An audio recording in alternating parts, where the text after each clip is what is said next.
بسم الله الرحمن الرحيم الحمد لله حمدا كثيرا طيبا مباركا فيه والصلاة والسلام على رسول الله وعلى آله وصحبه أجمعين السلام عليكم ورحمة الله وعليكم السلام ورحمة الله تعالى وبركاته. إن الله يأمر بالعدل والإحسان وإيتاء ذي القربى وينهى عن الفحشاء والمنكر والبغي يعظكم لعلكم تذكرون. L'imam Ibn al-Qayyim rahimahullah dit dans son livre I'lam al-Muwaqqi'in que les objectifs nobles de cette religion sont les suivants. Al-adlu, la justice, wa al-rahmatu, la miséricorde, wa al-hikmatu, la sagesse et le bon sens. Il dit que la sharia, la voie qui mène à Dieu, la religion, l'islam, est basée, fondée sur trois principes fondamentaux. L'islam, vous pouvez le résumer en trois mots. Et l'objectif de cette religion, c'est de réaliser des projets sur terre pour l'être humain et dans l'au-delà. Ces piliers de cette religion, les fondamentaux, vous devez comprendre l'islam à travers ces trois choses, les garde-fous: la justice, la miséricorde et la sagesse. Pourquoi? Il dit parce que Dieu est sage, Dieu est juste et Dieu est miséricordieux. Dieu est hakim, il est sage. Tout ce qu'il fait a un sens. Ouais. Dieu ne nous a pas créés pour rien. Dieu nous a créés pour un but noble. Il est généreux, il nous a donné la vie, le plus beau des cadeaux. Et la vie, écoutez, c'est l'éternité. Hein. Puisqu'après la mort, ça continue. Donc, sa religion a pour objectif de nous mener au bonheur sur terre et dans l'au-delà. Dieu n'a que faire de nos souffrances. Sa religion n'a pas pour objectif de nous rendre malheureux. Au contraire. Ma yaf'alullahu bi adabikum. Dieu veut le bonheur pour nous, le bien-être. Sa religion, ce n'est pas une punition, ce n'est pas une prison. Au contraire, elle est venue pour nous libérer, libérer l'âme, le corps, l'esprit, en nous mettant des règles pour qu'on ne se fasse pas de mal. Ainsi, Dieu est sage, donc sa religion, elle est basée sur la sagesse, c'est-à-dire elle a un sens, elle a une logique. Deuxièmement, Dieu est juste. Dieu s'est interdit l'injustice et il nous interdit l'injustice et il nous demande de ne pas commettre d'injustice sur terre. C'est ça? Donc sa religion, elle est juste. Tous les enseignements religieux ont pour objectif de permettre à l'être humain d'être juste avec lui-même, d'être juste avec les autres. Et sa religion, elle est miséricordieuse. C'est une corde que Dieu nous tend, l'islam, le Coran, pour qu'il nous sorte de la misère psychologique, intellectuelle, spirituelle et physique dans laquelle nous sombrons. Très bien. Comment se fait-il alors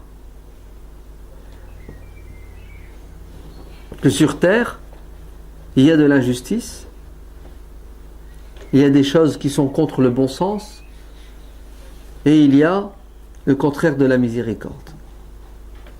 Parce que l'être humain est libre, tout simplement. Il est libre d'adhérer à cette religion, comme il est libre de la réfuter, de la refuser. Dieu nous a créés libres de croire ou de ne pas croire. Cependant, nous sommes responsables. Nous allons devoir rendre des comptes. Et Dieu nous dit que le jugement, il ne sera pas sur terre. Il sera juste après. Et en vérité, ça peut nous paraître long. Ouais. La vie sur terre, le barzakh, la résurrection, le jugement, mais en vérité, le temps n'existe pas pour Dieu. Vous entendez? Ah oui. Tout ça là, c'est même pas une journée. Nous, ça nous paraît long.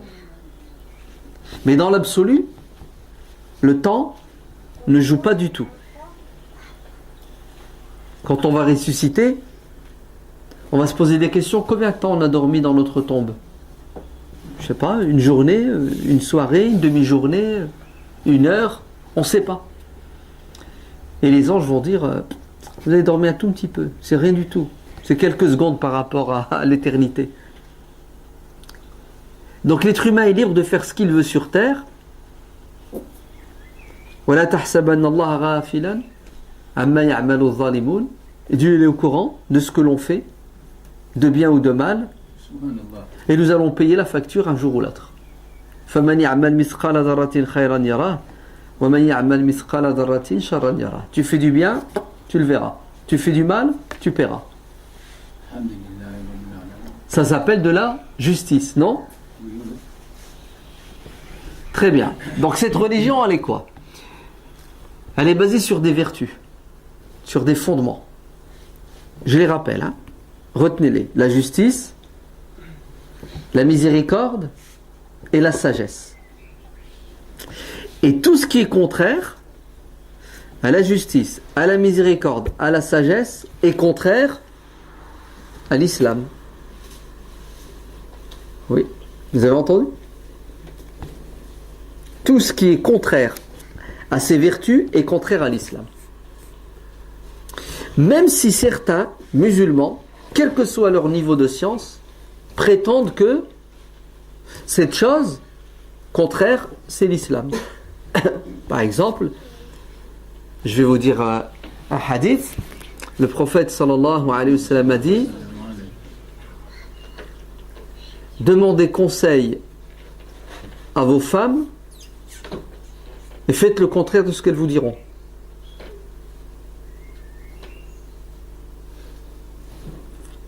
Donc ta femme, tu lui demandes conseil. Qu'est-ce que tu penses, chérie, de ceci? Et si elle te dit blanc, tu fais quoi?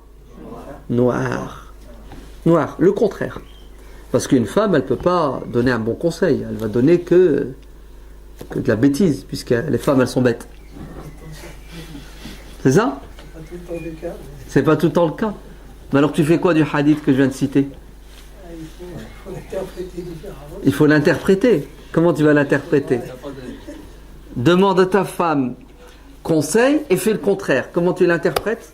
Je veux bien. Faites-moi une pirouette là. Allez-y un peu. Oh, regardez. Vous avez vu? Est-ce que c'est un hadith? Regardez. Vous voyez, il a été choqué par ce pseudo-hadith.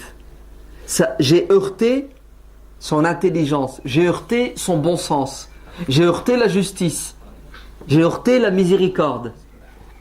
Donc, ça ne peut pas être un hadith. Vous avez vu? Ouais. Donc, si demain vous entendez un imam qui vous dit, le prophète sallallahu alayhi wa sallam a dit, si tu es marié avec une femme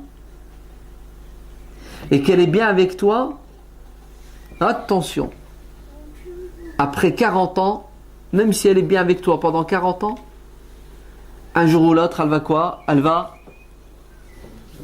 se retourner contre toi. C'est exact. Donc, le prophète sallallahu alayhi wa sallam aurait dit, ta femme, t'es marié avec elle 40 ans, tout se passe bien? Il y a anguille sous roche, mec. Un jour ou l'autre, la 41e année, qu'est-ce qu'elle va faire? Elle va retourner sa veste et elle va te t'arnaquer. Qu'est-ce que t'en penses? Comment? C'est pas logique, hein. Pourquoi? Après 40 ans, c'est pas facilement de changer comme ça. Bah ouais. Chasse le naturel, il revient au galop. Ouais. Si 40 ans elle est bien avec toi, Puis même, c'est n'importe quoi. Pourquoi? Ça voudrait dire que on ne peut plus faire confiance à aucune femme. C'est-à-dire que toutes les femmes sont mauvaises. Puis ça veut dire que le prophète lui-même, il s'est marié avec des femmes. Donc on va insulter qui? Aïcha, Hafsa, Safia, non? Non, t'es en train d'insulter ma mère déjà. T'insultes ma femme, ça fait 40 ans, 45 ans, 50 ans que je suis marié avec, elle m'a pas arnaqué. Donc tu vois bien que c'est n'importe quoi. Hein, ça tient pas là, la route. Parce que c'est contre le bon sens, c'est contre la logique et c'est contre la justice. Ça voudrait dire que les femmes sont mauvaises par excellence. Ça voudrait dire qu'une femme ne peut pas être juste. Ça voudrait dire qu'une femme ne peut pas être bonne. Voilà, je Dieu les met au paradis alors. Si elles sont toutes des diablesses. Donc vous voyez que vous devez toujours avoir à l'esprit quoi? Les bases et les fondements pour vous permettre de comprendre le reste. Justice, bon sens, logique et miséricorde. Imaginez-vous, je vous dis, le prophète sallallahu alayhi wa sallam a dit, celui qui prend son bébé, tu sais, les Arabes avant, quand ils avaient une petite fille, ça passait. Quand ils en avaient deux, ça casse. Ouais, une, ça va. Deux, c'est trop. Trois. Ils faisaient quoi? Ils enterraient la fille vivante. Donc il prend son bébé, il creuse un trou, il met le bébé dedans et il la tue. C'est terrible, non? C'est grave, non? Oui, c'est grave. Infanticide. Et la pire des morts. Très bien. Omar ibn al-Khattab, il a enterré avant d'être musulman. Un autre sahabi, il est venu, il a dit, prophète, ok, je suis musulman, mais j'ai toujours quelque chose à l'esprit qui me ronge. Avant d'être musulman, j'ai enterré 10 de mes filles. Le pire, c'est pas ça, c'est qu'il y en a une, je l'ai laissée grandir. Je vais l'enterrer aujourd'hui, demain, jusqu'à ce qu'elle devienne une belle jeune fille. L'âge de se marier. Et j'ai dit à sa maman, habille-la bien, je vais l'emmener. Et il a emmené la fille et il l'a enterrée. Il l'a tuée. Le prophète a pleuré. Hein. Il a dit, si Dieu ne devait pas pardonner un péché, ça serait celui-ci. C'est clair ou c'est pas clair? C'est horrible ou c'est pas... Très bien. Le prophète sallallahu alayhi wa sallam a dit, celui qui enterre la petite fille ira en enfer. Ouais. Et la petite fille qui a été enterrée ira en enfer avec. Pourquoi tu fais ça? Oh, regardez. Qu'est-ce qu'elle a fait, la petite? Elle n'a rien fait, Mskina. À la guerre, le mec qui l'a enterré, je veux bien qu'il crame en enfer. Mais la petite, elle a fait quoi? Elle n'a rien fait. Pourquoi tu veux la punir 2 fois? La faire souffrir 2 fois. Donc, ce hadith, il ne peut pas être... Il peut pas être bon, il ne peut pas être vrai. Parce qu'il est contre la justice. فَإِذَا الْمَأُودَةُ سُئِلَتْ بِأَيِّ ذَنْبٍ قُتِلَتْ. Même le Coran, il le dit. La petite fille, elle va se plaindre auprès de Dieu, de celui qui l'a tuée. Pourquoi tu m'as tué? Je t'ai fait quoi, papa? Très bien. Donc, vous êtes bien d'accord que Dieu ne peut pas nous demander de croire ou de faire quelque chose qui est contraire à la justice, qui est contraire à la raison, à la logique et au bon sens, et qui est contraire à la miséricorde. Je l'ai lu le verset, Inna Allah ya'muru bil adl. Dieu nous ordonne la justice. Très bien. Ainsi, Ibn al-Qayyim dit, tout ce qui est contraire à ces 3 principes, à ces 3 vertus, est contraire à l'islam, n'en déplaise au monde entier. C'est-à-dire, même si un savant vous dit, Dieu a dit, le prophète a dit, et ce qu'il dit est contraire à la justice, ce qu'il dit est contraire au bon sens, à la miséricorde, ne le croyez pas, car ce qu'il dit c'est une erreur. Dieu et le prophète ne sont pas complices de son erreur. Imaginez-vous, je vous dis maintenant qu'un savant a dit, vous êtes prêts? Que la Terre, elle n'est pas ronde, elle est plane. Vous dites quoi? Faux? Très bien. Le savant a dit que c'est Dieu qui l'a dit. Vous dites quoi? Faux. Alors qu'est-ce qui est faux? Le Coran ou ce que le savant a dit? Très bien. C'est l'interprétation du Coran du savant qui est fausse.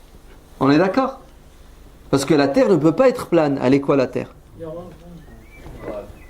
Vous êtes sûr? Elle n'est pas plane? Oui, oui, ronde, ovale, c'est rien. On n'est pas à 5 cm près. Mais est-ce que vous êtes sûr qu'elle est... Elle n'est pas plane?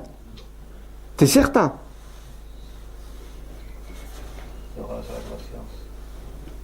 Il faut voir avec la science. Le Coran et la science. Comment? Oh. Chauffe. Si elle était plane, bah, tu vas marcher, puis à un moment donné, tu vas tomber dans le vide. Tu n'as pas besoin de la science ni du Coran. Tu as besoin juste de quoi? Ah, chef, tu as vu la logique et le bon sens? Hein? Pas besoin de faire 15 ans d'études, connaître 75 hizb.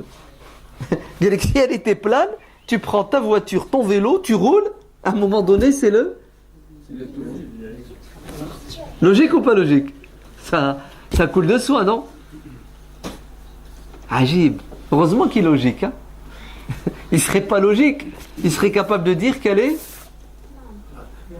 Et il y en a un qui me l'a dit. Il y en a un, je lui dis, écoute, tu sais le savant là, que tu me dis, il faut l'écouter, il faut le suivre. Il a dit que la terre, elle était plane, elle n'est pas ronde. Il me dit, il a raison. Je lui dis, t'es sérieux? Il m'a dit, ouais. Je lui dis, non, t'es pas sérieux. Il m'a dit, si. C'est dans le Coran et la Sunna. Je lui dis, même un enfant de CM2, il sait que la terre, elle est ronde. Il me dit, non, si elle était ronde, ben le mec qui est en bas, il aurait la tête en bas et les pieds en l'air. Vous rigolez, mais il m'a dit ça. Hein. Je lui ai dit, toi, t'es trop fort, toi. Et qu'est-ce que j'ai fait? Je lui ai dit ce que tu m'as dit. J'ai dit, t'as raison, elle est plane. T'as raison, elle est plane. Ok? Donc, si je roule, à un moment donné, je vais quoi? Non, je vais mettre le frein à main quand même. Je ne vais pas tomber. Je vais m'arrêter, je vais descendre et je vais regarder, je vais voir un trou. Donc là, j'aurai la preuve qu'elle est pas plane, puisque ça ne va pas m'arriver. Elle m'a dit que non, elle est quand même plane, parce que le savant l'a dit, et le savant, il a le Coran, il a le Sunna, donc c'est la vérité. Allez, ma'za walaw tart. C'est ce que ça veut dire, ma'za walaw tart? Non, c'est un proverbe arabe, vous ne connaissez pas, vous n'êtes pas des arabes. Ouais. C'est-à-dire, il est têtu jusqu'au bout. C'est l'histoire de deux mecs, deux arabes. Il y en a un, il voit là-bas au loin, sur un arbre, un corbeau. Il dit à son pote, t'as vu le corbeau sur l'arbre? Il lui dit, c'est pas un corbeau, c'est une chèvre. Chez les Arabes, les chèvres montent dans les arbres. C'est les petites chèvres, elles montent dans les arbres pour manger, il n'y a plus d'herbe. Donc elles cherchent. Regardez, t'es fou, c'est un corbeau. Mais non, c'est une chèvre. C'est un corbeau, c'est une chèvre. C'est dispute. Les Arabes, ils démarrent au quart de tour. Hein. Ouais, puis ils se disputent pour rien, non? T'as pas remarqué? Ouais. Et à la fin, vous savez ce qui s'est passé? Ben, le corbeau, il a pris son envol. Il a dit, alors, t'as vu, c'est un corbeau, il vole. Il lui a dit, c'est une chèvre. Il dit, ben, une chèvre, ça vole pas? Si, ça vole. C'est-à-dire, j'ai raison, même si je dis n'importe quoi. Il faut que j'ai toujours le dernier mot. C'est grave ou c'est pas grave?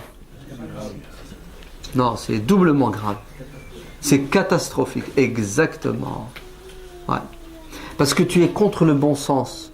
Tu es contre même des vérités que les sens ne peuvent pas remettre en question et nier. Ouais. Donc ça va, vous êtes d'accord jusqu'à présent? Objection, il y a quelqu'un qui n'est pas d'accord? Non? La Terre elle est ronde? Et si je vous dis que le Soleil tourne autour de la Terre, vous allez me croire? Bon, là c'est un peu plus compliqué. C'est quoi?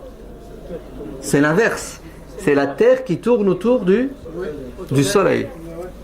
Ouais, c'est la Terre qui tourne autour du... En combien de temps elle fait un tour autour du Soleil? Combien? J'ai entendu. 365 jours. Regardez ceux qui ont été à l'école. Ils n'ont pas de problème à répondre. Ouais. Et la Terre, est-ce qu'elle tourne? Elle tourne sur elle-même. En combien de temps elle fait un tour sur elle-même?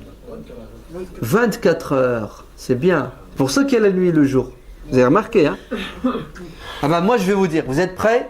D'après le Coran et la Sunna, c'est le soleil qui tourne autour de la terre. Vous dites quoi? Faux? Allah a dit, le prophète a dit? Tu dis quoi? Faux! Tu lâches pas. Non, mais la preuve. C'est la preuve.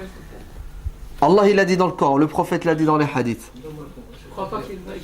On a le jour au bout d'un an. C'est juste pour piéger quand Au même. bout d'un an, ça va le Taïb.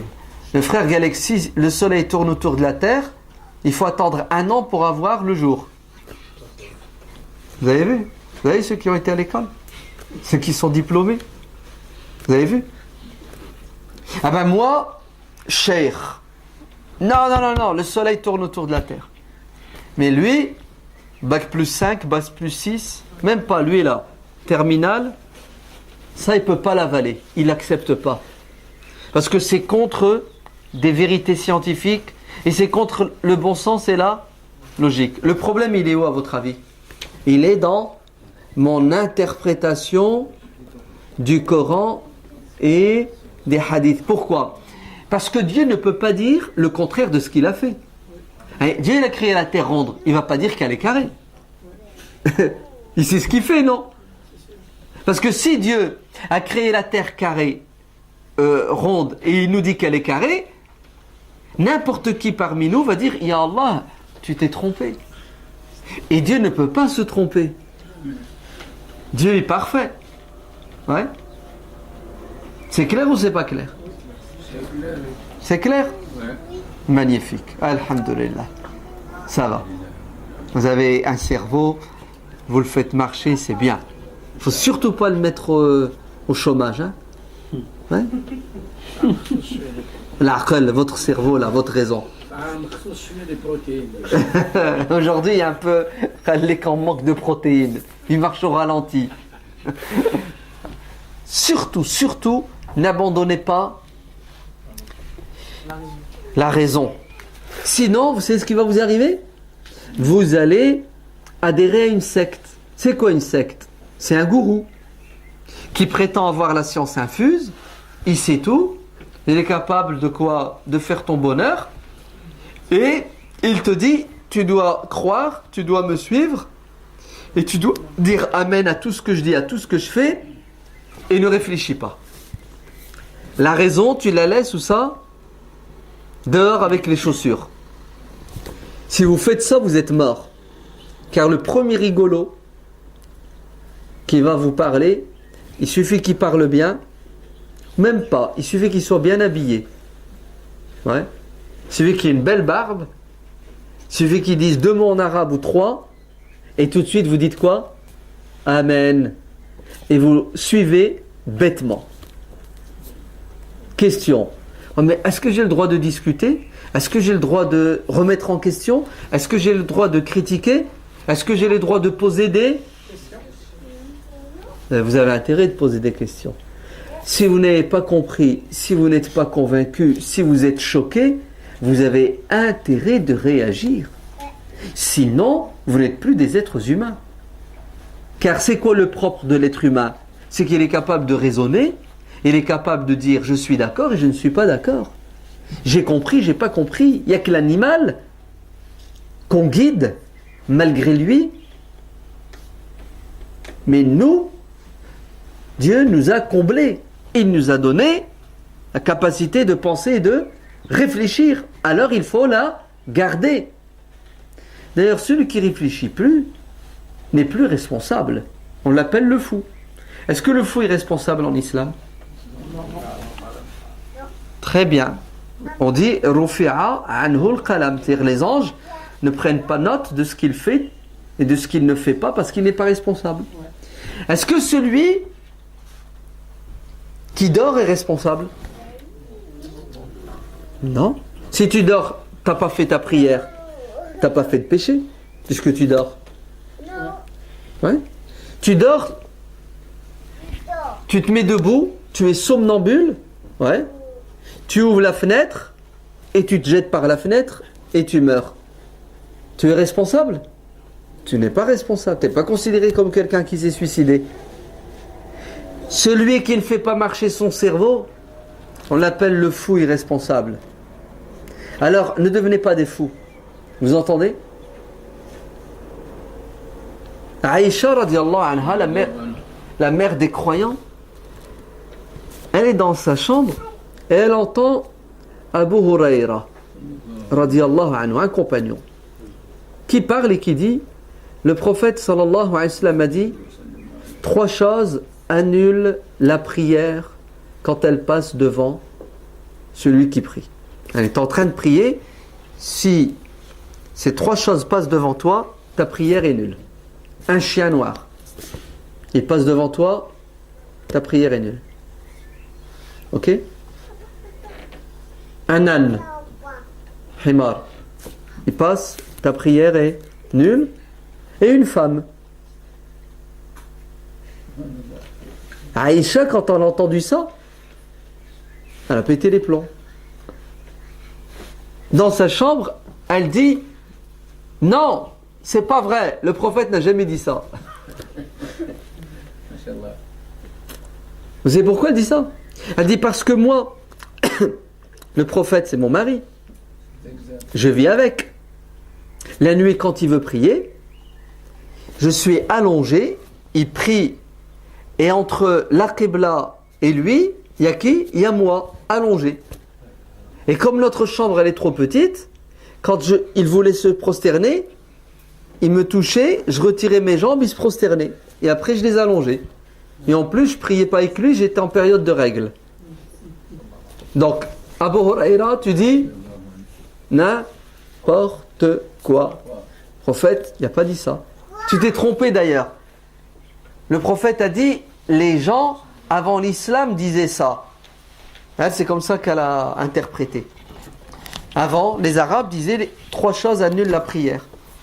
Donc vous avez vu que Aïcha n'a pas accepté cette parole d'Abu Huraira qu'il impute au prophète, parce que c'est contraire à quoi? C'est contraire à ce qu'elle a vécu, à ce qu'elle vivait, et en plus elle a dit, en plus tu nous compares à des chiens et à des ânes, nous les femmes. Logique ou pas logique? Bon, j'entre pas dans les détails par rapport au hadith. Vous me suivez ou bien vous dormez? On dirait que le ramadan vous a mis KO. Non mais c'est normal si vous êtes KO. Hein. Non, on était tout plaît. Concentré, hein? Ah oui. Inch'Allah. Vous êtes concentré. Jusqu'au bout. Sûr. Bon. Très bien. Il y a dans des livres de fiqh des avis parfois qui choquent. Je ne sais plus dans quelle année, il y a quelques dizaines d'années, en Arabie, il y a eu un problème. On a arrêté une femme. Une femme qui a accouché. Le problème de cette femme qui a accouché, c'est quoi? C'est qu'elle est veuve. Son mari est mort depuis des années. Et elle ne s'est jamais remariée. Donc d'où vient cet enfant? Ok? Donc elle est veuve, elle a perdu son mari depuis 20 ans, 30 ans. Elle ne s'est pas remariée. Donc cet enfant, vous n'avez pas 50 000 solutions. C'est quoi? C'est ce qu'on appelle de la fornication, de l'adultère. C'est ça? Elle arrive au tribunal. Ok? Et le juge va trancher. Et vous savez ce qu'il va dire? Il va dire non. Ce gosse qu'elle a fait, c'est le fils de son mari. Hein? Son mari est mort depuis 6 ans. C'est son fils. Et la femme est sortie du tribunal, la tête haute. Elle n'a pas été condamnée. Vous savez pourquoi? Parce qu'il y a un avis qui dit que une femme, elle peut accoucher après la mort de son mari d'un enfant 4 ans après. Le gosse, il reste dans le ventre de sa mère et il attend pendant 4 ans et après il sort. Mais il y a un autre avis qui dit 7 ans. Donc cette femme qui a perdu son mari depuis 6 ans, elle n'a pas commis de péché, c'est le fils de son mari. Le gosse est resté combien de temps dans le ventre de sa mère? 6 ans. 6 ans dans le ventre. Il faut le prendre en photo. Regardez la tête qui tire. Ah super. On l'a saisi, ils sont comme ça. Et il respire plus, hein, mais...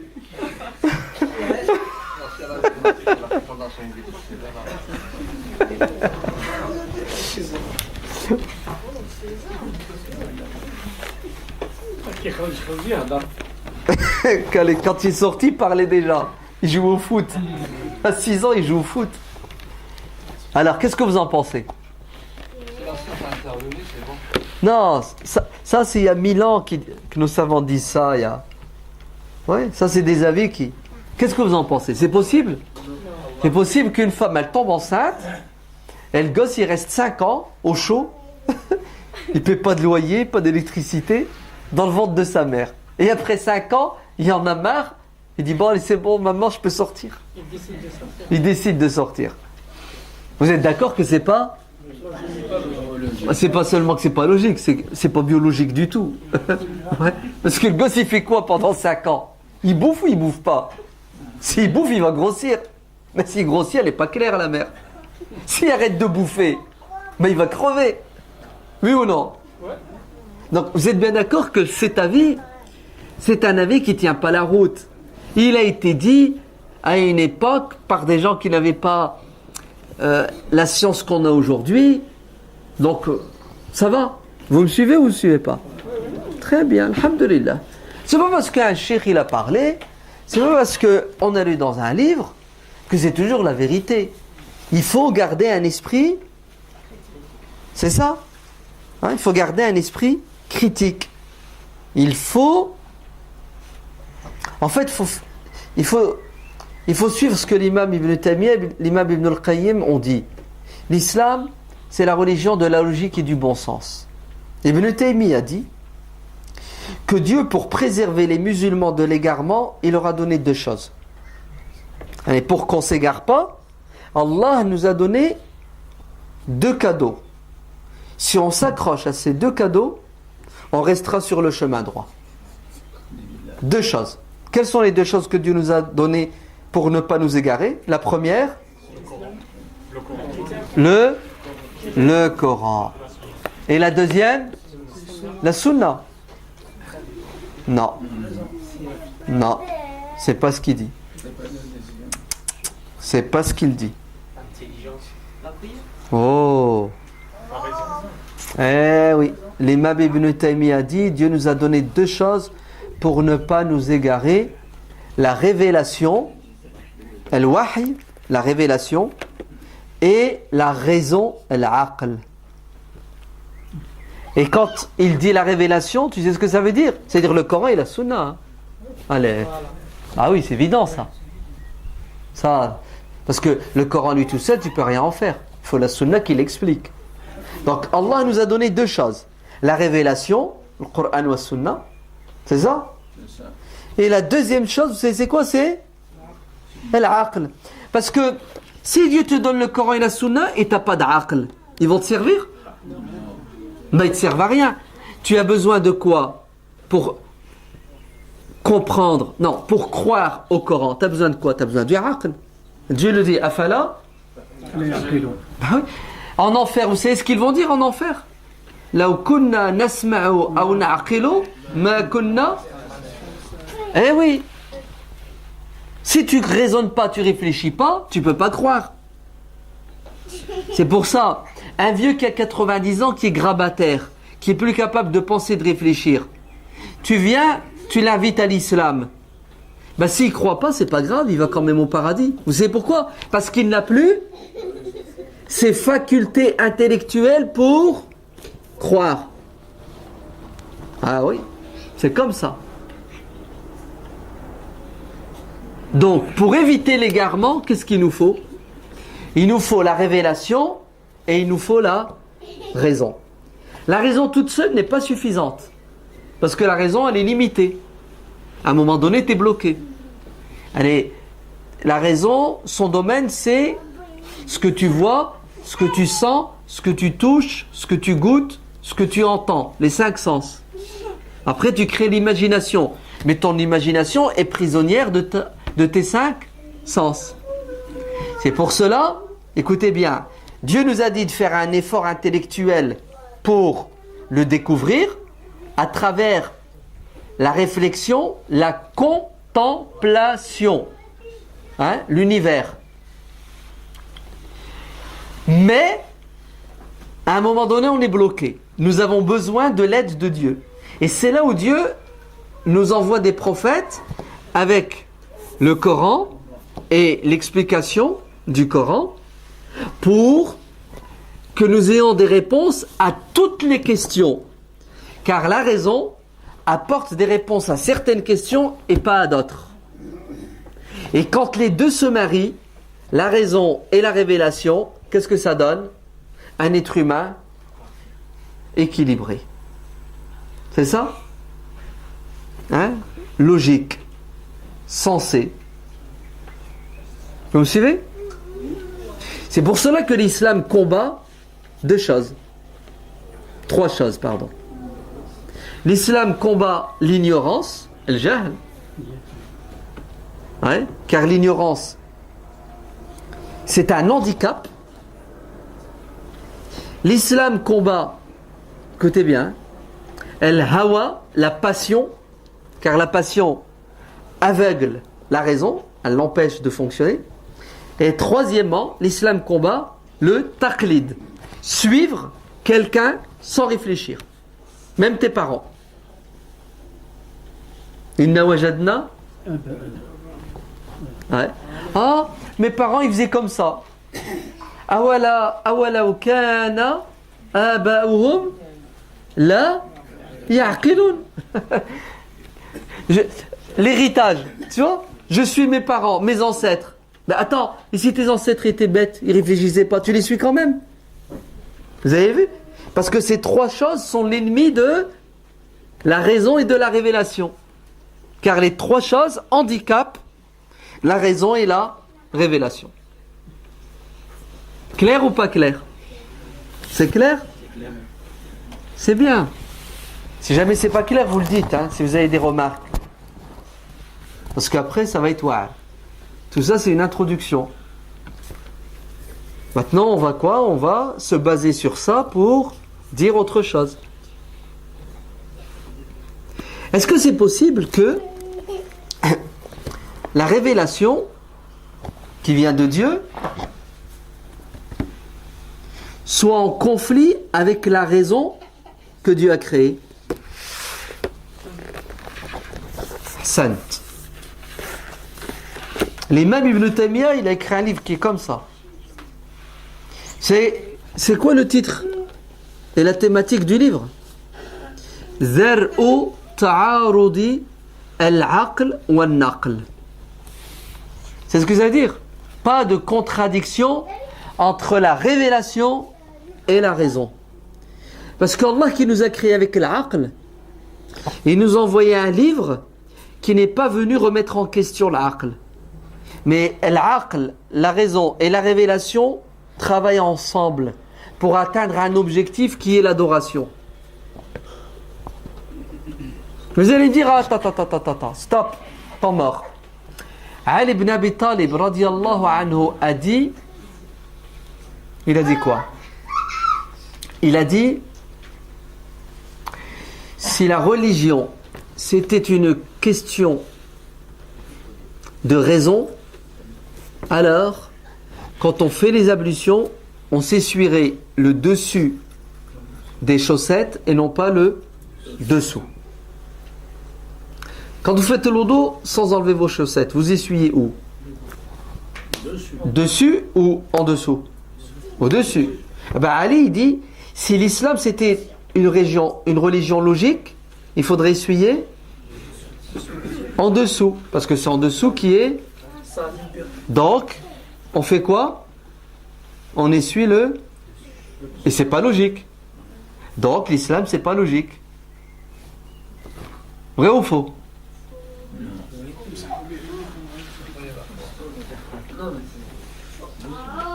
Qu'est-ce qui est logique? Ce que Ali ibn Abi Talib a dit? Ali te dit, si c'était une question de logique, la religion, il faudrait essuyer en dessous, pas au-dessus. Donc, ça veut dire que l'islam, c'est tu crois, tu pratiques et tu te tais, pas de logique, pas de raison. Ah. Alors, regardez, cette parole de Ali, elle a détruit tout ce qu'on vient de dire depuis tout à l'heure. Oui ou non? C'est pas possible. C'est pas possible. C'est pas possible, attendez. Allah dans le Coran, des dizaines de fois, il nous dit, n'allez-vous pas raisonner? Afala ta'aqilun? N'allez-vous pas réfléchir? L'islam, c'est pas une religion pour des ânes, pour des êtres humains doués d'intelligence, qui doivent comparer, qui doivent discerner ce qui est vrai de ce qui est faux, ce qui est bon de ce qui est mauvais. Alors vous savez ce que Ali ibn Abi Talib veut dire? C'est nous qui avons mal compris ce qu'il a dit. Vous savez ce que Ali ibn Abi Talib veut dire? Il veut dire, il y a un domaine de la religion où la raison n'a plus le droit de mettre son nez. Vous savez c'est quoi ce domaine? C'est la ibadat. Les adorations rituelles. La charia, il y a 4 volets. Écoutez bien. Il y a ce qu'on appelle al-aqaïd, les croyances. Ça, c'est un domaine. Deuxièmement, il y a ce qu'on appelle al-ibadat, l'adoration rituelle, comme la prière. Ouais. Troisièmement, il y a ce qu'on appelle al-akhlaq, les vertus, la morale. Et quatrièmement, il y a ce qu'on appelle al-mu'amalat, les lois pour gérer les relations sur terre. Ben écoutez bien, l'aql, il faut le faire marcher dans tous les domaines. Mais il y a un domaine qui est très restreint, qui s'appelle ibadat. Tu dis amen et tu te tais. Allah il nous a dit 5 prières. Tu vas discuter? Ah, pourquoi 5? Pourquoi pas 6? Pourquoi pas 35? 4 rak'at, 3, 2. Elle est où la logique? Voix haute, voix basse. Pourquoi ruku'? Pourquoi sujoud? Tais-toi. Dieu te demande de faire quelque chose qui a pour objectif de purifier ton âme. Et c'est lui qui sait comment la purifier. Alors il t'a dit de faire ça. Alors tu obéis parce que ce n'est plus du domaine de la raison. C'est du domaine de ruh.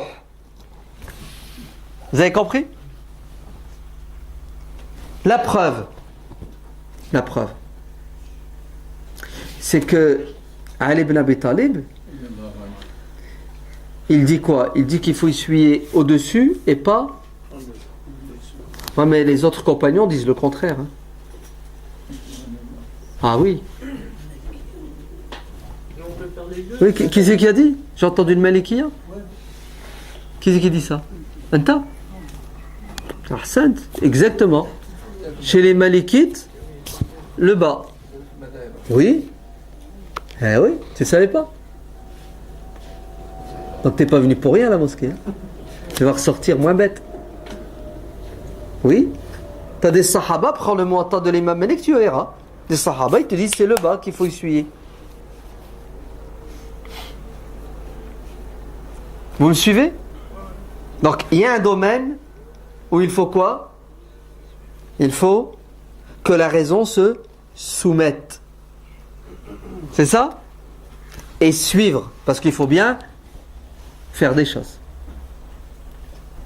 Mais il y a d'autres domaines où il est demandé à la raison de penser, de réfléchir. Vous me suivez? Allez, on va voir. Maintenant qu'on a dit tout ça, on va faire ce qu'on appelle des travaux pratiques. Hein, on va prendre des exemples concrets. Vous êtes prêts? C'est la fin du Ramadan. On doit donner ce qu'on appelle zakat al-fitr. Qu'est-ce que c'est que la zakat al-fitr? C'est un geste envers les pauvres qui a pour objectif de purifier notre Ramadan et d'avoir pitié, la miséricorde, c'est ça? Envers qui? Envers les nécessiteux. Il faut que le jour de l'Aïd, les petites gens fêtent le Aïd. Vous avez compris l'objectif? Comment les rendre heureux le jour de l'Aïd? S'il n'y a rien à manger, tu lui donnes à manger. S'il n'y a rien à boire, tu lui donnes à boire. C'est ça? Si il a à boire, il a à manger, il n'a pas de vêtements, tu lui donnes des vêtements.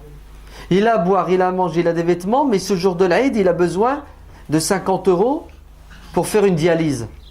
Ouais? Pour son sang. Ouais, c'est un pauvre. Il doit... C'est ce que c'est la dialyse. Ouais, ses reins ne marchent plus, il faut purifier son sang. Il lui faut 50 €. Donc le jour de l'Aïd, le pauvre là, il a besoin de quoi? Il a besoin de la bouffe, des vêtements ou de la dialyse. De la dialyse. Donc si tu veux lui faire plaisir, tu lui donnes quoi? Tu lui donnes l'argent pour faire la dialyse. Tu vas pas lui donner du blé quand même, non? Du moins des dattes. Parce que si tu lui donnes des dattes et il fait pas la dialyse, mais il va crever. Donc tes dattes, elles servent à rien. Vous me suivez? Oui. C'est clair ou c'est pas clair? Alors expliquez-moi pourquoi alors vous avez des sites, on reçoit des textos qui nous disent la zakat al-fitr c'est 1,5 kg de blé, 1,2 kg de farine, je dis n'importe quoi. J'avais le texto, je l'ai effacé tout à l'heure. 2 kg de dattes, 1 kg 853 grammes,25 de raisin sec, zabib. Ouais. Et du riz. Du riz, des pâtes, le moyen. Et les mecs, ils te disent, t'as pas le droit de donner la zakat en argent. Vous savez pourquoi? Parce que le prophète, sallallahu alayhi wa sallam, a dit, donnez aux pauvres la zakat du Ramadan, donnez-leur du blé, donnez-leur de l'orge, donnez-leur du lait caillé. Comme le prophète, il a cité des aliments, et il a parlé de nourriture, donc, tu n'as pas le droit de lui donner de l'argent. C'est ça? Non, la raison, c'est qu'il n'y a pas de raison. Il faut suivre à la lettre ce qu'il a dit. Même si le mec, tu vas lui donner 100 kilos de pâtes, et il va crever dans 5 minutes puisqu'il n'a pas fait sa dialyse, c'est rien. Tu lui donnes quand même 100 kilos de pâtes. Ça fera un héritage. Ouais. Vous vous rendez compte? Vous trouvez ça logique? Attendez, je vais vous dire mieux que ça. Imaginez-vous maintenant, votre imam, avec le Malik, il vous fait le khutbah, et vous savez ce qu'il vous dit? La zakat al-fitr, vous êtes obligé de la donner en nourriture. Vous ramenez des pâtes, vous ramenez du riz, vous ramenez du blé, vous ramenez des yaourts. Donc vous allez tous ramener ça. Et demain, on va se retrouver à l'entrée de la mosquée avec une montagne. Une montagne, 2,5 tonnes de bouffe. Naam. Est-ce que vous avez vu comment vous avez réagi? Vous avez tous rigolé. Pourquoi vous avez rigolé? Parce que vous dites, mais c'est la catastrophe. On va faire quoi avec 2,5 tonnes? Déjà, il faut chercher les pauvres. Des pauvres, c'est pas évident de trouver en France. Vive la Sécu, vive la CAF, vive le Secours Populaire, vive Coluche, c'est ça? Resto du Cœur, vive le CCAS, c'est ça? Il y a une solidarité en France quand même, non? Ouais. Il manque que les SDF, non, les sans-papiers, les musulmans, c'est ça? Haraga, les sans-papiers. Alors imaginez-vous les sans-papiers qu'il y a à la gare du Nord. Tu le ramènes, tu lui dis viens, prends 300 kilos de dattes, 200 kilos de farine. Tu sais ce qu'il va dire? Il dit, je vais les mettre où?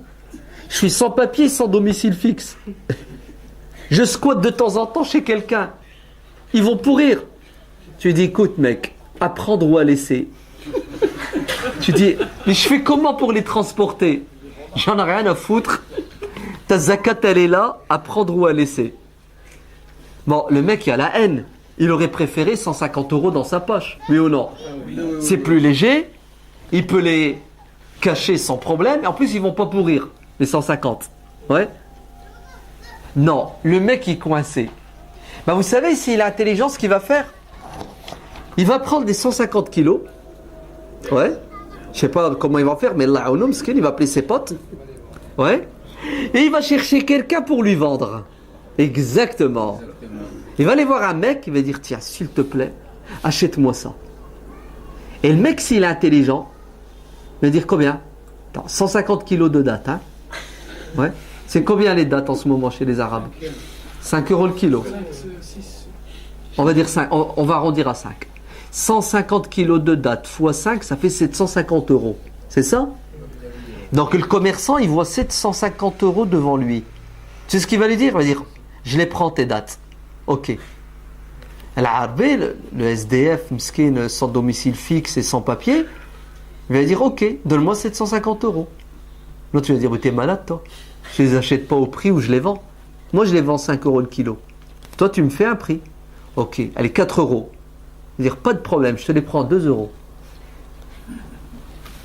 Il fait quoi notre SDF, miskin, sans domicile fixe? Obligé. Mais obligé. Oui, oui. 5, il va se retrouver avec 5 € fois 200 kilos. C'était combien? 150 kilos. Donc il va se retrouver avec 300 €. Pas mal quand même. Mais il a perdu combien? 450. Et qui c'est qui a gagné 450 €? C'est le commerçant. Donc ta logique à dormir debout, mon cher Abdelmalik, d'accord? Qu'est-ce qu'elle a fait le jour de l'Aïd? Elle a enrichi le commerçant. Et qui c'est qui s'est fait carotter? Le sans-papier. Le sans-papier. Vous avez vu? Vous avez vu comment vous avez une approche, une interprétation de la religion qui mène au bon sens? Non, qui mène à la stupidité. Vous avez une interprétation de la religion qui mène à la justice, à l'injustice. Vous avez une interprétation de la religion qui mène à la miséricorde? Non. À l'insouciance et l'inconscience. T'en as rien à foutre du pauvre. Si tu avais de la pitié envers le pauvre, tu lui donnerais 750 € et non pas 250 kilos de galère à porter, à essayer de vendre. Quand il arrive à les vendre. Et s'il n'arrive pas à les vendre, il fait quoi avec? Ben, il les laisse aux rats. Les rats, ils vont les bouffer, t'inquiète. Il y a assez de rats à Paris. Vous savez ce que je viens de vous dire là? C'est une fiction. Non, c'est pas une fiction. C'est la réalité, ça existe. Je vais vous raconter 2 histoires qui existent. Une fois à la mosquée de Rony, le mec il s'arrêtait avec un camion à 22 mètres cubes. Il a ouvert les portes, il a dit venez, voilà la zakat du Ramadan. Et ils ont vidé le camion. C'est-à-dire ces gens-là, ils ont fait une collecte, ils ont ramassé la zakat chez les littéralistes, ouais, qui disent qu'il faut la donner en nature. Et le camion rempli de pâtes, de tout ce que vous voulez. Et ils ont ramené ça à la mosquée. Qu'est-ce qu'ont fait les frères de la mosquée? Ils ont pris la bouffe. Il y avait une pièce derrière, le mihrab, et ils ont stocké ça dedans. Et ils attendent les pauvres. Le frère, il m'a dit, c'est resté des mois. La bouffe, elle est restée des mois. Et vous savez ce que c'est que stocker de la nourriture dans un endroit qui n'est pas approprié? Ça attire? Non, pas les moustiques. Ça attire les souris. Et après les souris, ils contactent leurs grands frères, les rats. Hala, c'est devenu Hala. À la fin, c'est ce qu'ils ont fait, les responsables. Ils ont dit aux gens, après la prière, Allah barak fikoum, vous passez à côté, vous prenez ce qui reste de comestibles et tout le reste, ils l'ont mis à la poubelle. C'est arrivé ici en France. Deuxième exemple réel, en Égypte, au Caire. 20 millions d'habitants, 15 millions d'habitants. Nos musulmans illogiques, contre la raison et le bon sens, c'est ce qu'ils font, ils achètent. Ils achètent la bouffe. Et ils la donnent aux pauvres. Alors le pauvre, il se retrouve le matin de l'Aïd avec 200 kilos de farine. Vous savez ce qu'il fait? Il va voir le commerçant d'à côté.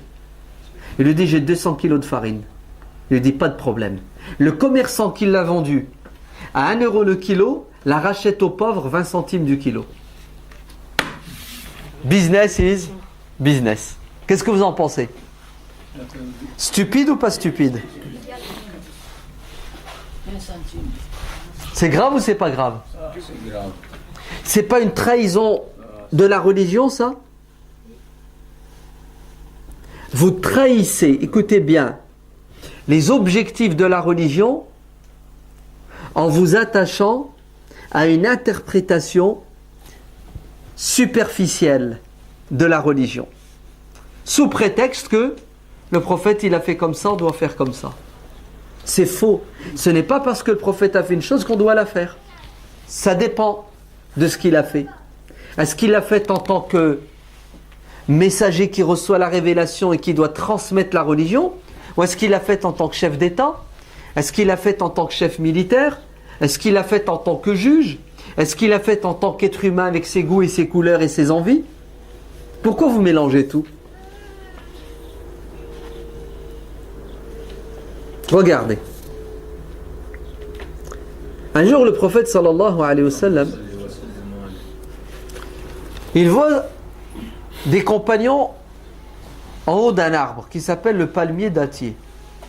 Il a dit, qu'est-ce que vous faites? Il dit, prophète, on est en train de polliniser le dattier. C'est-à-dire les arbres, les plantes, il y a des mâles et des femelles.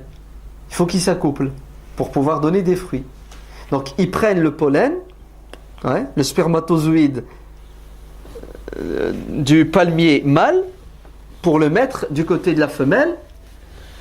Vous savez ce que le prophète sallallahu alayhi wa sallam leur a dit? Quand il les a vus faire ça, il a dit, mais ça ne sert à rien ce que vous faites. Ce que vous êtes en train de faire ne sert à rien. Vous savez pourquoi le prophète a dit ça? Parce que le prophète, il vient de la Mecque. À la Mecque, il n'y a pas de production de dattes. Il ne connaît pas la culture. Ce n'est pas un agriculteur, le prophète. Alors quand il les a vus faire ça, d'après sa logique, d'après ce qu'il sait, d'après ses connaissances, il leur a dit, ça ne sert à rien. Les autres ont pris à la lettre ce que le prophète a dit. Vous avez entendu? Ils l'ont pris au mot, à la lettre. Ils ont cru que quand le prophète a parlé, et il a parlé de religion, il a parlé au nom de Dieu. C'est-à-dire, c'est haram ce que vous faites. Le prophète, il continue sa route. Les autres descendent de l'arbre et rentrent chez eux, ils se la coulent tranquille. 9 mois plus tard, il faut aller cueillir les dattes. Les dattes, nul. Récolte, nul. Ils s'en vont voir le prophète. C'est ce qu'ils lui disent. Prophète, regarde les dattes. C'est une catastrophe. Il dit, mais alors, je suis pour rien. Pourquoi vous voulez me prendre la tête? Ben si, c'est de ta faute. Quand on bossait pour avoir des bonnes dates, tu nous as dit, ça sert à rien, on a arrêté. Voilà le résultat. Alors, qu'est-ce que vous en pensez? Vous savez qu'est-ce que le prophète sallallahu alayhi wa sallam leur a dit? Il leur a dit, écoutez-moi bien, écoutez ce que le prophète a dit. Il a dit, vous n'avez rien compris. Quand je vous ai parlé, je ne vous ai pas parlé en tant que prophète qui vous dit haram, halal. Je vous ai parlé en tant qu'être humain.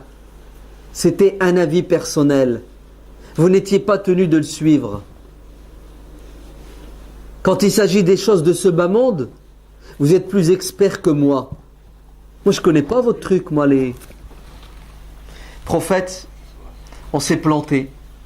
On croyait que tout ce que tu dis, tout ce que tu fais, on doit prendre à la lettre, à 100% et on ne discute pas. Maintenant, on a bien compris que tu portes plusieurs casquettes. Et parfois quand tu parles et quand tu agis, on doit dire Amen sans discuter. Et parfois quand tu parles, quand tu agis, ça se discute. Alors, qu'est-ce que vous en pensez? Pas mal? Intelligent ou pas intelligent? Vous allez mieux comprendre avec un autre exemple. Le prophète sallallahu alayhi wa sallam vient avec son armée et il dit à ses hommes, stop, on va planter nos tentes ici, le campement. Badr. Il y a un compagnon qui arrive qui lui dit, prophète, j'ai une question. Al-Hubab ibn al-Munzir. Il lui dit, prophète, est-ce que c'est Allah qui t'a dit qu'on doit stationner ici? Parce que si c'est Allah qui a donné un ordre et qu'on ne doit pas discuter, on ne discute pas, on dit Amen. Il dit non, c'est pas Dieu. Est-ce que c'est toi, en tant que prophète, quand il nous donne un ordre au niveau religieux, on dit Amen, on ne discute pas? Il dit non. Vous savez, je vous ai dit qu'on devait stationner ici, faire le campement ici, parce que je pense que c'est le meilleur des endroits. Et là, le compagnon va dire, prophète, est-ce que tu me permets de donner mon avis? Oui, tfaddal, vas-y, je t'écoute. Quoi? Le sahabi va discuter ce que le prophète a dit? Qu'est-ce que vient de faire le compagnon? Le prophète, il a dit, on plante nos tentes ici.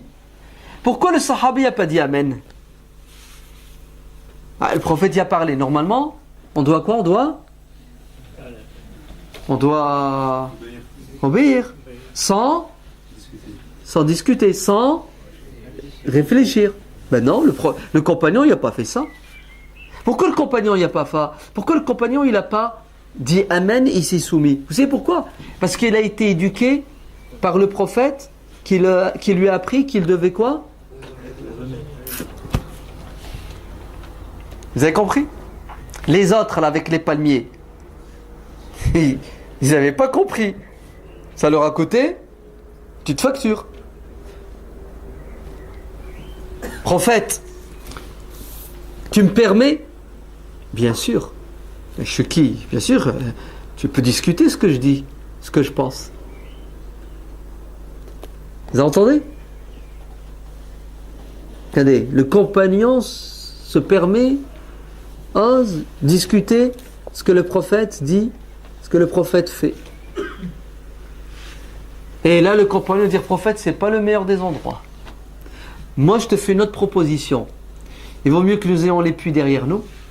Comme ça, quand l'ennemi arrivera, il n'aura pas accès à l'eau. Et nous, on aura accès à l'eau. On sera en position de force. Qu'est-ce que le prophète lui a dit? Le prophète lui a dit, maudit sois-tu, espèce d'égaré.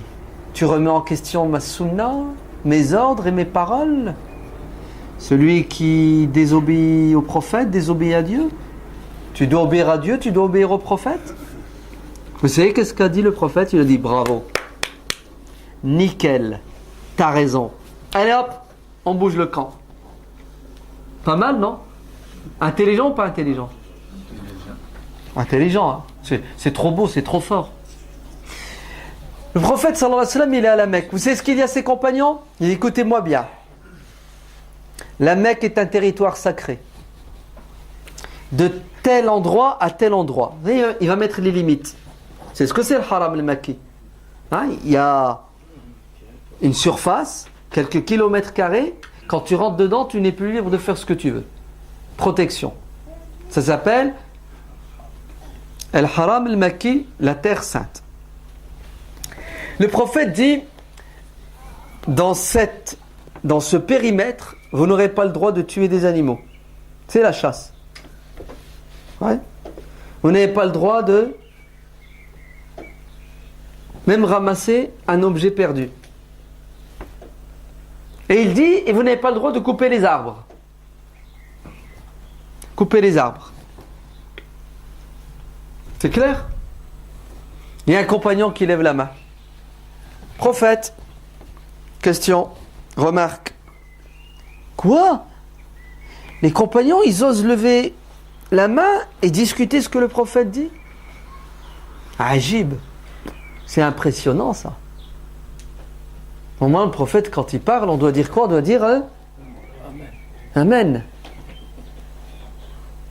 Le compagnon lève la main, Abbas ibn Abdul Muttalib. C'est ce qu'il dit au prophète? Il dit, prophète, s'il te plaît, je veux bien tout ce que tu as dit, mais laisse-nous couper les branches et utiliser les feuilles et le bois d'un arbre qui s'appelle el-idkhir. Parce qu'on en a besoin. Les forgerons en ont besoin, ouais, pour le feu, pour le fer. Et les feuilles, nos femmes en ont besoin pour faire des produits de beauté. Vous savez ce que va dire le prophète? Il va dire, ok, d'accord, pas de problème. J'accepte. Vous avez vu? À l'origine, le prophète sallallahu alayhi wa sallam, il interdit tout. Le compagnon lève la main. Il demande quoi? Une dérogation par rapport à un besoin. Et qu'est-ce que fait le prophète? Parce que l'islam est venu pour mettre les gens dans quoi? Dans la galère? La misère? Non. Pas du tout. C'est faux. C'est pour cela. L'exemple le plus frappant, c'est le suivant. Après la mort du prophète sallallahu alayhi wa sallam, parmi les grands problèmes qui voient le jour, vous savez c'est quoi? C'est la mort de ceux qui connaissent le Coran par cœur lors des batailles d'apostasie.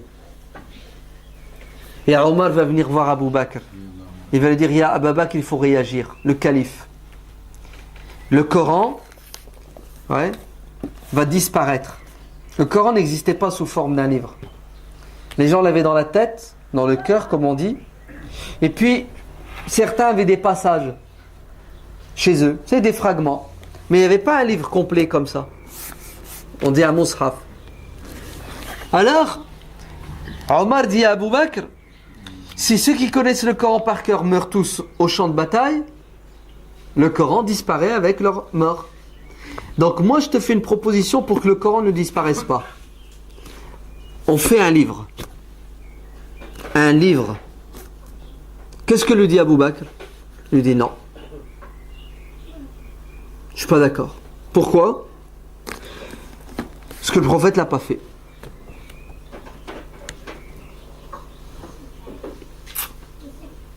Vous savez ce que lui dit Omar? Il lui dit, il n'y a pas de mal. C'est parce que le prophète ne l'a pas fait qu'on peut.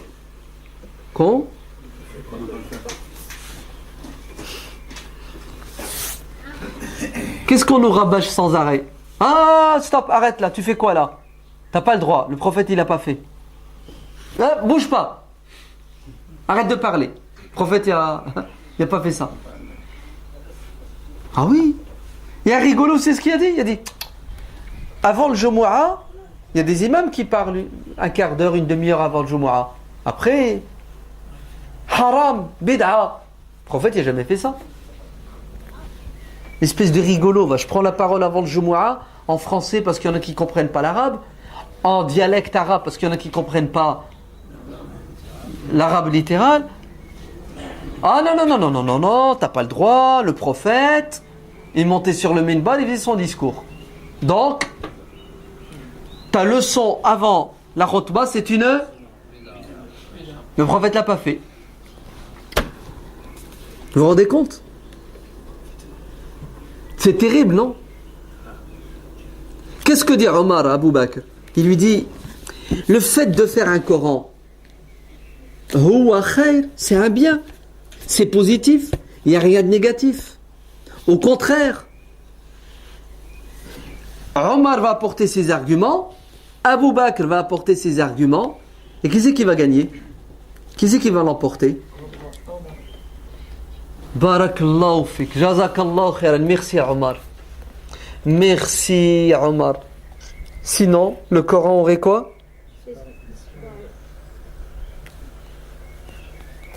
C'est pas moi qui le dis, c'est Omar.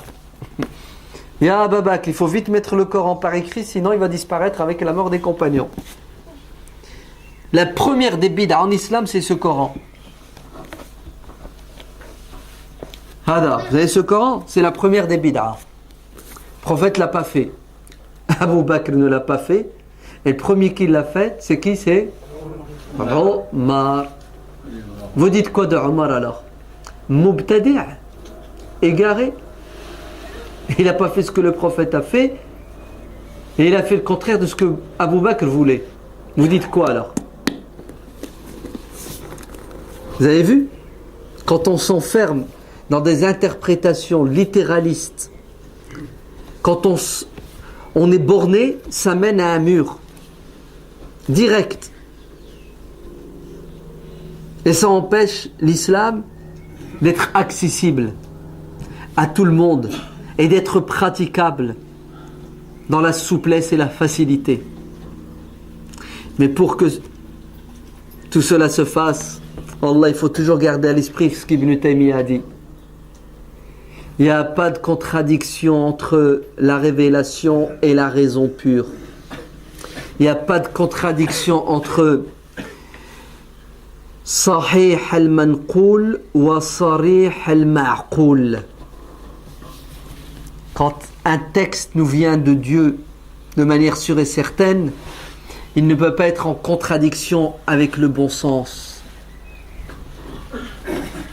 سبحان ربك رب العزة عما يصفون وسلام على المرسلين والحمد لله رب العالمين